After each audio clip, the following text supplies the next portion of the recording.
بالکل صاف ستھری توحید ہے. تم اگر یہ کہتے ہو کہ اللہ ایک ہے تو ہر اعتبار سے ایک ہے. تمہارا عقیدہ یہ ہے قل هو اللہ احد اللہ الصمد لم یلد ولم یولد ولم یکن له کفوا احد. اللہ ایک ہے, اللہ بے نیاز ہے, اس کو کسی کے سہارے کی ضرورت نہیں ہے, سب اس کے محتاج ہے, وہ کسی کا محتاج نہیں ہے. اس کا کوئی بیٹا نہیں ہے, وہ کسی کا بیٹا نہیں ہے. کوئی اس کے ایکول نہیں, کوئی اس کے ایکویلنٹ نہیں, کوئی اس کے برابر نہیں, کوئی اس کے ہم پلہ نہیں ہے, کوئی اس کے برابر نہیں ہو سکتا. تمہارے پاس یہ عقیدہ ہے.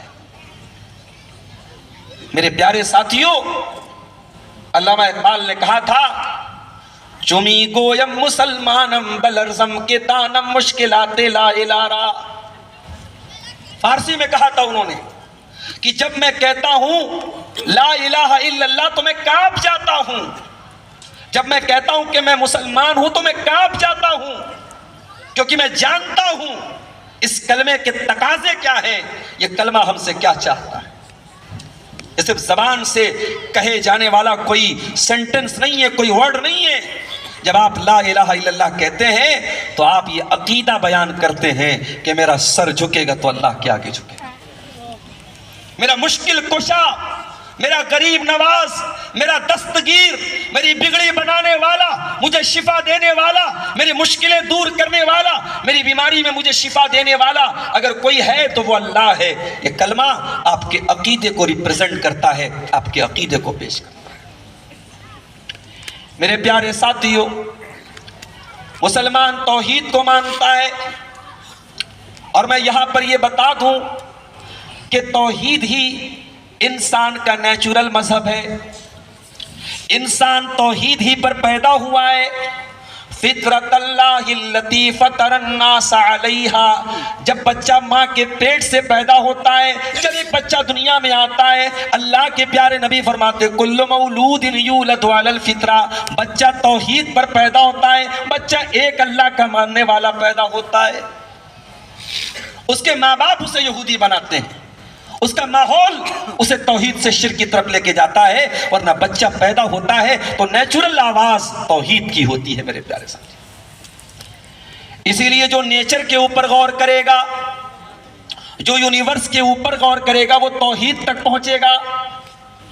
بڑے بڑے سائنٹسٹ نے, بڑے بڑے ویگیانکوں نے جب دنیا پر غور کیا, کائنات پر غور کیا, تو وہ بھی اللہ تعالیٰ کو ماننے پر مجبور ہوئے. ایک سائنٹسٹ ہے جو علم الجنین کا ماہر, ایمبریولوجی. ایمبریولوجی کا مطلب ہوتا ہے ماں کے پیٹ میں جو بچہ الگ الگ اسٹیجز پر اور الگ الگ دور میں ماں کے پیٹ میں پلتا ہے, تو اس کے متعلق جو میڈیکل سائنس کا جو ڈپارٹمنٹ ہے دیٹ از کالڈ ایمبریولوجی. تو ایک بہت بڑا سائنٹسٹ تھا جو ایمبریولوجی کا ماہر تھا. اس نے جب قرآن کریم کو پڑھا اور اس نے دیکھا کہ قرآن کریم میں ایگزیکٹ وہی باتیں بتائی گئی ہیں جو ایمبریولوجی آج کے دور میں بتا رہی ہے, جبکہ آج کے دور میں مشینیں ہیں, آج کے دور میں مائکروسکوپ ہے, آج کے دور میں الٹرا ساؤنڈ ہے. وہ سائنٹسٹ حیران ہو گیا کہ 1400 سال پہلے ماں کے پیٹ میں بچہ پہلے علقہ ہوتا ہے, پھر مضغہ ہوتا ہے.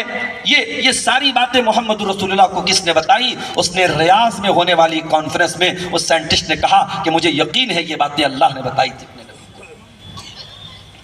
میرے پیارے ساتھیوں, توحید انسان کی فطرت کی آواز ہے. اسی لیے اللہ قرآن میں کہتا ہے کہ جو لوگ عقل مند ہوتے ہیں وہ زمین و آسمان پر غور کرتے ہیں, اور غور کرنے کے بعد وہ توحید تک پہنچتے ہیں. اللہ نے فرمایا ان فی خلق السماوات والارض واختلاف اللیل والنہار لآیات لأولی الالباب. زمین و آسمان کی پیدائش کے اندر اور رات و دن کے آنے جانے کے اندر عقل مندوں کے لیے نشانیاں ہیں. عقل مند کون لوگ ہیں؟ بدھی جیوی کون لوگ ہیں؟ جینیس کون لوگ ہیں؟ فرمایا الذین یذکرون اللہ قیاما وقعودا وعلی جنوبہم ویتفکرون فی خلق السماوات والارض. عقل مند وہ لوگ ہیں جو کھڑے ہو کر کے اپنے مالک کو یاد کرتے ہیں، بیٹھ کر کے اپنے مالک کو یاد کرتے ہیں، لیٹ کر کے اپنے مالک کو یاد کرتے ہیں، اور زمین و آسمان کی تخلیق پر غور کرتے ہیں، اور جب غور کرتے ہیں تو اس ریزلٹ پر پہنچتے ہیں، اس نتیجے پر پہنچتے ہیں، ربنا ما خلقت ھذا باطلا، اے ہمارے پروردگار تو نے اس کائنات کو بے مقصد نہیں بنایا ہے، اس کائنات کو تو نے توحید کے لیے بنایا ہے، تو نے اپنی عبادت کے لیے بنایا ہے، سبحانک، اے اللہ تو شرک سے پاک ہے، تو شرک سے پاک ہے، فقنا عذاب النار، تو ہم کو جہنم سے بچا لے۔